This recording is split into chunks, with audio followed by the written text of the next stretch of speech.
Bom, Tu acha? qual é o percentual, uma dúvida minha, assim, de lixo orgânico no mundo? É o mesmo do Brasil ou o Brasil ele fica um pouco, né, porque a gente aqui, você falou 52%. No Uhum. mundo é como, assim, Cara, no mundo varia bastante, sabe? é, Em todo lugar do mundo, o resíduo orgânico é a maior parte do que a gente gera, na grande maioria dos lugares. Mas ele está muito relacionado com a renda, sabe? Em países onde a hum, renda é mais alta, costuma a fração orgânica ser menor, principalmente pelo impacto das embalagens. Então, se o consumo de embalagens é muito entendi. grande, embalagem faz muito volume ali no percentual. Mas a gente está falando É. de países mais desenvolvidos, tem uma fração ali de 35% de resíduo orgânico. Em países menos desenvolvidos, a gente está falando de na fração orgânica pode chegar até 70%. Nossa, muita Eh, coisa. a gente está no meio do caminho, estamos em É, 50. E tem a ver é. com desperdício isso? De comida? Tem a ver também com desperdício de comida. Cara, desperdício de comida muitas vezes impacta bastante nesse volume, né? A gente tem um terço do alimento mundial ele é desperdiçado, sabe? Muita coisa. Mas tem várias práticas que podem aumentar ou diminuir a quantidade de resíduos. Se você é uma pessoa que aproveita, sabe, até o talo do teu alimento, aproveita o máximo possível, a quantidade de resíduo orgânico que tu vai gerar é menor. Ah, sou uma pessoa que sou vegetariano, sou vegano, consumo muita fruta, verdura, legumes, a tua fração orgânica vai aumentar. Uhum, faz Ah, não, sentido. como mais fora de casa. Teu resíduo orgânico que você vai gerar em casa vai ser menor, sabe? Tem uma série de fatores ali que vão influenciando. A gente no ciclo, a gente de tanto atender as pessoas, atender os restaurantes, a gente faz algumas perguntas e a gente já sabe, cara, eu sei que tu vai gerar uns 15 quilos aí por semana, eu sei que tu vai gerar 7, são quantas pessoas na tua casa? Tu come mais em casa, mais fora de casa? Tu é vegetariano, você é vegano? Aí a gente consegue ir mapeando mais ou menos. Mas uma dica legal, sabe? Quando a gente fala de uma refeição, em média a gente está falando de 200 a 300 gramas de resíduo orgânico por refeição, sabe? Quando a gente vai falando num restaurante, numa O que empresa, parece muita é coisa, muita né? coisa. Aí eu estava até lendo, Lucas, o Brasil é o quarto maior produtor de lixo, né? Assim, a gente produz muito lixo. Eu vi que acho que por pessoa são 3 quilos por dia, né? Então, assim, é muito lixo que a gente deixa de compostar. E assim, até me corrija se eu estiver errada, acho que a compostagem é uma coisa que, assim, que nem a sustentabilidade, que há muito pouco tempo atrás não era muito falada, né? Ela não era muito falada. Tinha um pessoal que fazia, né? É. Mas não era muito, a gente hoje escuta compostagem o tempo todo, sabe. Como é que foi a evolução desse termo, assim? Como é que você sente a evolução desse termo no mundo, sabe? Cara, é isso, importante, sabe? Uhum.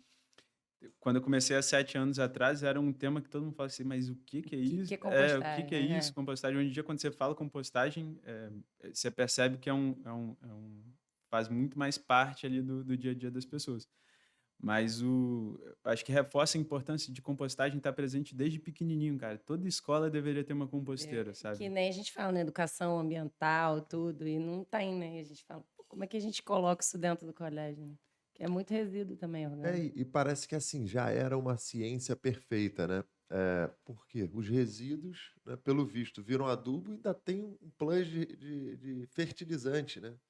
Então, parece que a partir do momento que a gente começou a destinar esse lixo, ele parou de voltar, né, para a forma orgânica e passa a ir, né, para aterros sanitários, eu fico até em dúvida de entender também isso.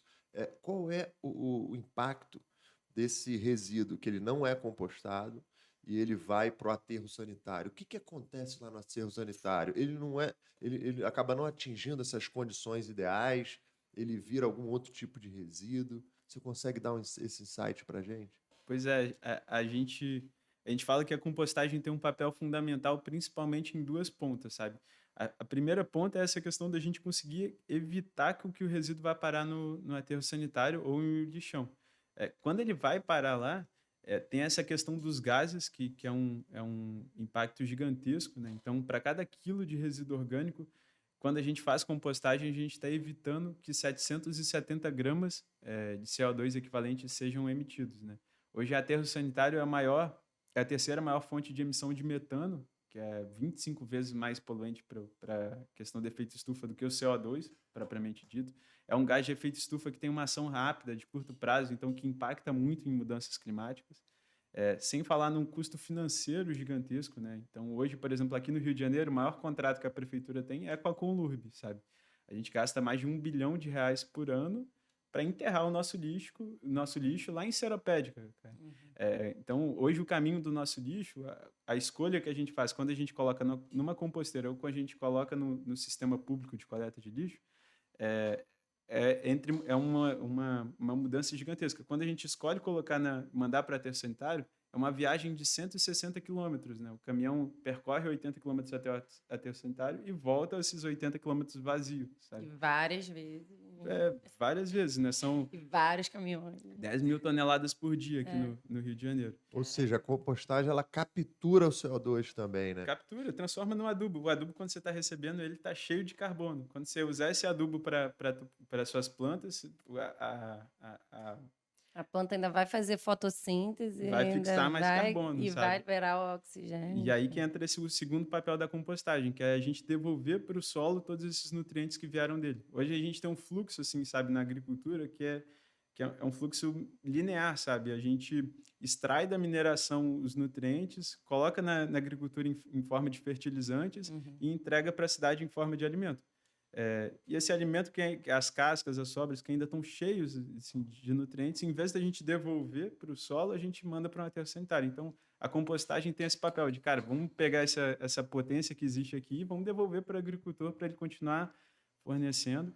O Sim. Brasil é o quarto maior importador de fertilizantes do mundo.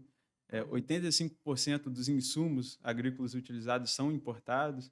Não sabia. 30% do custo de produção do produtor vem da parte de adubação. Então, a gente vê um cenário que é isso, a compostagem faz muito sentido, sabe? Faz muito Sim. sentido em todos os pontos, no aspecto financeiro, ambiental, social. Legal. E até falando mais sobre os aterros sanitários, assim, quais são os aterros sanitários que a gente tem aqui até Rio, né? Até nível Brasil, assim. Você consegue dar uma visão pra gente mais aguçada, assim? Cara, eu não vou saber os números Aham. precisos, mas eu sei que hoje Rio de Janeiro envia para um aterro sanitário em Seropédica.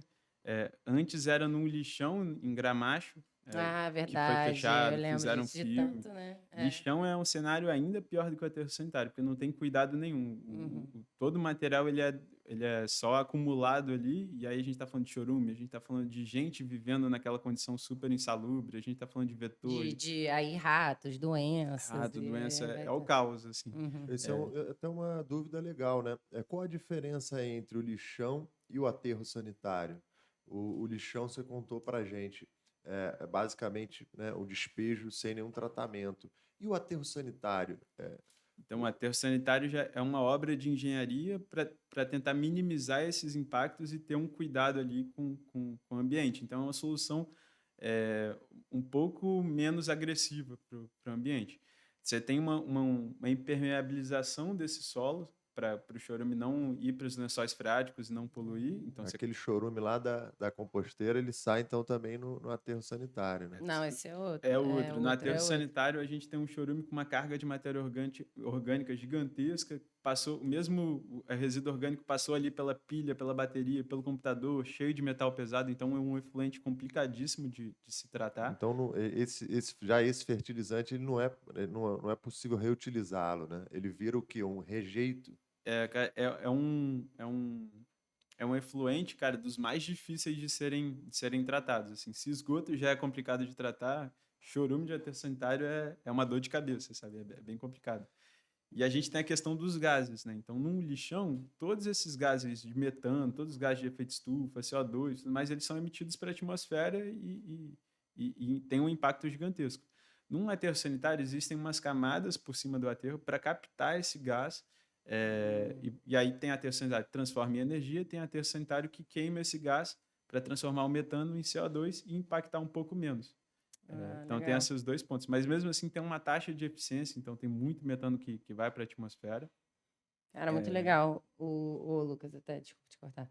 E eu até li sobre isso também, que quando o chorume ali do aterro sanitário entra em contato com pilhas e baterias e tal, pode contaminar o lençol freático. Isso acontece hoje muito aqui no Brasil, principalmente em lixão, como é que é? No lixão isso acontece, né? no lixão de Gramacho acontecia pra caramba, né? E era um problema ambiental tão grande, porque a gente tinha um lixão, se eu não me engano, acho que era o maior da América Uhum. Latina, do lado da Baía de Guanabara. Então, todo resíduo orgânico gerava chorume, passava pela pilha, pela bateria, por lixo eletrônico e tudo mais, e ia parar na Bahia, né? Um ambiente de manguezal, super protegido. Então, o Caramba. lixão de Gramacho foi fechado e hoje vai para uma aterro sanitário em Seropédica. Só que é um desafio porque ninguém quer ter por perto um lixão, um aterro Um aterro. sanitário, lidar com essa problemática. Existe a problemática que fala assim que é não no meu quintal, assim, eu quero que Uhum. tenha um local para mandar o meu lixo, mas não aqui do lado de casa. E aí vai virando desculpa, vai virando um desafio tão grande, porque cada vez ele vai se tornando um local mais distante, porque todo lixão ou aterro sanitário tem vida útil. Ah, Seropédica, se não me sim. engano, acho que são 20 anos. Depois que ele Vai ter fechar, que achar um vai outro para outro lugar. local mais longe e o custo sobe, sabe? O impacto ambiental sobe. Entendi. E sem falar que a partir do dia que um aterro sanitário ou um lixão ele é fechado, ele continua impactando o meio ambiente por mais ali, pelo menos uns 70 anos depois. Ele continua liberando chorume, ele continua liberando metano. Então, você tem um verdadeiro passivo ambiental. Então, acho que são mais alguns pontos que reforçam a importância de só ir para esses locais, só ir para um aterro sanitário, que é rejeito, sabe? E Uhum. não os resíduos. Então, pô, realmente é uma dor de cabeça danada, né? Pelo visto, tratar do lixo, né? E como a gente viu, assim, tem um ganho ambiental muito grande, né? Fazendo a compostagem. Isso em larga escala, eu imagino que deva trazer o mesmo ganho, a mesma perda que se traz através do lixão, ou, tendo a destinação errada. Esse ganho pode ser trazido também através da compostagem em grandes volumes, né? E o que me faz pensar assim, por que que isso não é algo natural, né? Assim, já não existe esse sistema, ao invés de ir para o lixão, vai para lá. Por que que talvez o governo não faça isso? Parece que até o lixo orgânico entra justamente, né, nesse gap, onde não existe essa solução. Não seria mais fácil a gente ter uma compostagem eh, onde todos pudessem ter acesso? Eu vi um dado interessante que ele diz que somente se todas as pessoas compostassem os resíduos nos Estados Unidos, a gente estaria tirando automaticamente 7 milhões e meio de carros das ruas, né? Fazendo essa matemática de captura. Eh, Isso faz sentido? Tem algum assim um super desafio por trás disso? Você que já está vendo na prática aí, né, Lucas? O que Pois que você é, acha tem disso? tem um super desafio, acho que como você pontuou, sabe? Compostagem é super importante, tem um impacto gigantesco. É importante que a compostagem esteja presente em todas as escalas, né? Desde a escala de você fazer a sua compostagem em casa, desde da escala de, cara, vamos fazer uma horta comunitária e compostar os resíduos de mais pessoas, desde a compostagem na escola, desde um serviço de coleta que vai atender ali as residências, desde de uma compostagem em larga escala para atender restaurante, empresas, indústrias. Então, acho que cada nível da compostagem tem o seu papel importante para a gente ter ela bem difundida, sabe? Acho que é importante a compostagem estar presente dentro da cidade para as pessoas verem e entenderem, né, cara, como que funciona. E mais do que só separar, entender que existe um caminho ali depois, entender que tem um propósito, que tem tudo que você está mandando seu resíduo, mas você sabe para onde que ele está indo, o impacto que ele está gerando. Você conheceu, quanto mais a gente consegue envolver as pessoas no processo de compostagem, a gente vai vendo que mais engajadas elas se tornam, sabe? E eu acho que isso ainda não acontece no Brasil por uma questão financeira, então assim, vale a pena deixar claro, cara, fazer compostagem é mais caro do que aterro sanitário. Porque aterro sanitário é um processo que já está numa escala gigantesca e que ele colocou o material, você não precisa tratar desse material, sabe? Numa compostagem, está falando de 3 ou 4 meses, revolvendo o material, peneirando ele. E quando a gente fala do adubo, é um produto que hoje em dia ainda tem pouco valor do mercado para pagar todo esse processo, né? E a gente fala que essa questão financeira ela está associada também a um ponto importante, que no aterro sanitário não estão todos os reais custos dele, né? Então a gente chama de externalidades, né? O impacto que ele gerou na Baía de Guanabara, que o lixão gerou, não estava Não no tá preço, ali. sabe?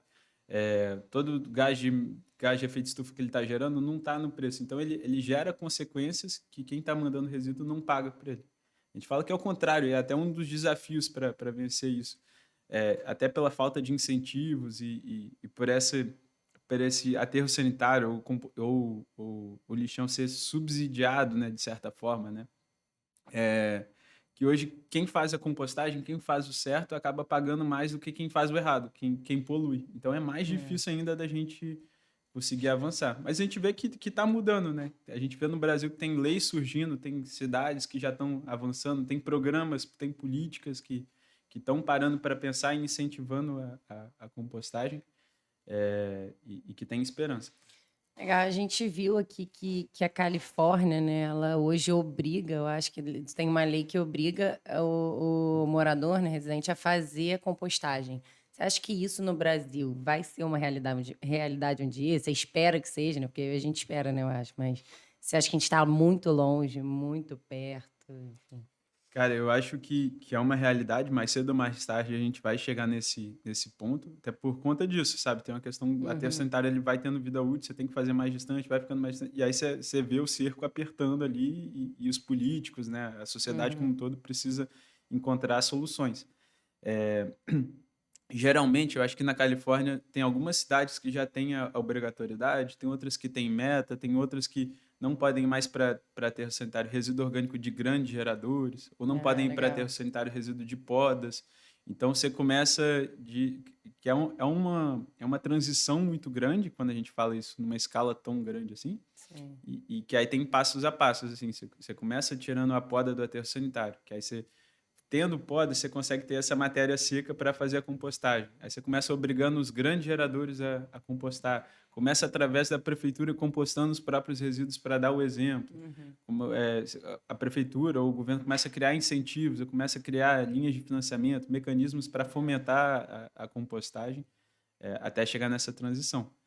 Eu acho que esse é o caminho, a gente vai uhum. chegar nesse ponto, mas é importante que não seja uma decisão de cima para baixo. É importante que a população, sabe, Também que se esteja mobiliza. presente nas É, escolas. A gente fala, cara, a criança tem um poder de transformação gigantesco. Quando a gente vai falar aham, numa escola sobre compostagem e a criançada, assim, se amarra e vê e curte, vê que faz sentido, chega em casa e fala assim, pô, pai, por que a gente não faz por que que compostagem? não tem a minhoca Por que não gulosa, tem? né? Cara, não tem pai, não tem mãe que não fala assim, cara, É, não, porque não vamos fazer não, porque dá trabalho, quando você quer, cara, sim. se mobiliza, né? E às vezes você começa incentivado ali pelo filho, quando vai ver já tá amarradão, já faz parte ali do dia a dia. Hum, Você fala, compostagem, cara, faz parte de um hábito, sabe?